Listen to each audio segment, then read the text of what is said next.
That's the memo. Joining us now are two women in the middle of the story. Heather Heidelbaugh, an attorney who sued ACORN. She's in Pittsburgh and from Washington. Anita Moncrief, whose name is all over the place here, a former ACORN employee who became a whistleblower and talked to Stephanie Strom, the reporter.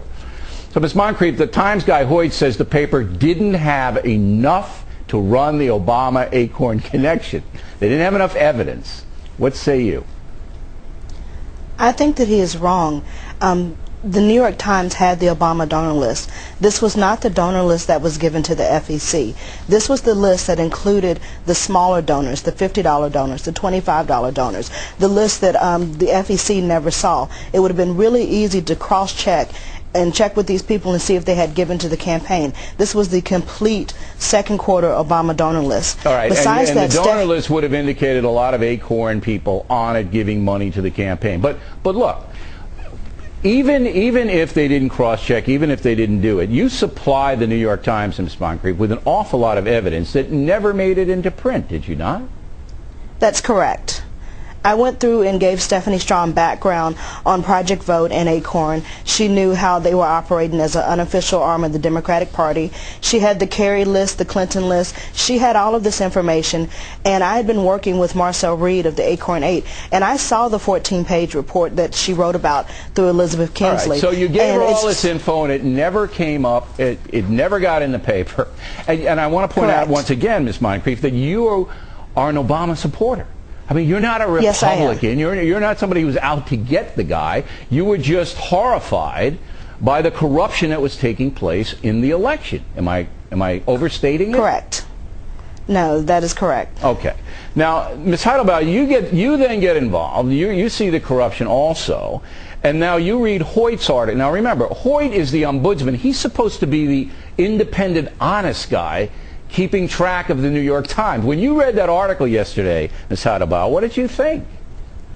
Well, when I first saw what the mass media did in failure to report what Ms. Moncrief testified to under oath, I, as an American, was shocked because I had a naive belief that the media, the national media in our country, would fairly report stories. So when I saw his article come out yesterday, I've already been sort of the bloom is off the rose, and I wasn't shocked.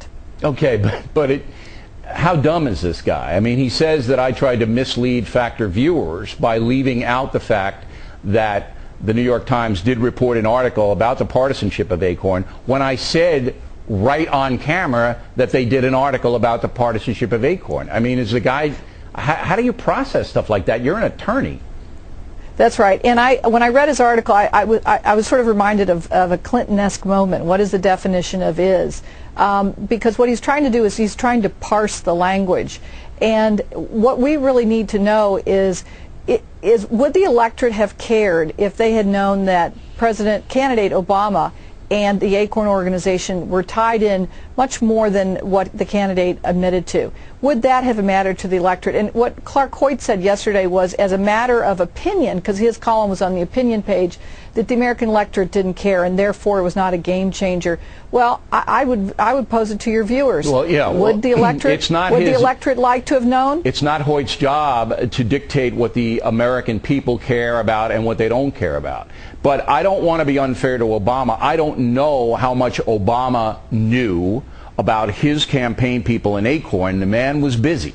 He was out all over the place, and it's certainly, Ms. Moncrief, I'm going to give you the last word, it's certainly possible Barack Obama had no idea what was going on in the field. But I still think that the New York Times totally booted this story and was very disrespectful to you, Ms. Moncrief. You gave them a great story, and they basically spiked it.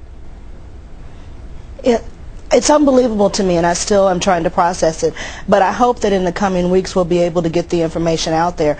I'm working with Marcel Reed to get the 14-page report posted so people can see that it was a whitewash. She didn't write about the partisanship issue. She just covered it over. All right. Well, Ms. Moncrief, we will continue on the story. Ms. Heidelbaugh, thanks for helping us out.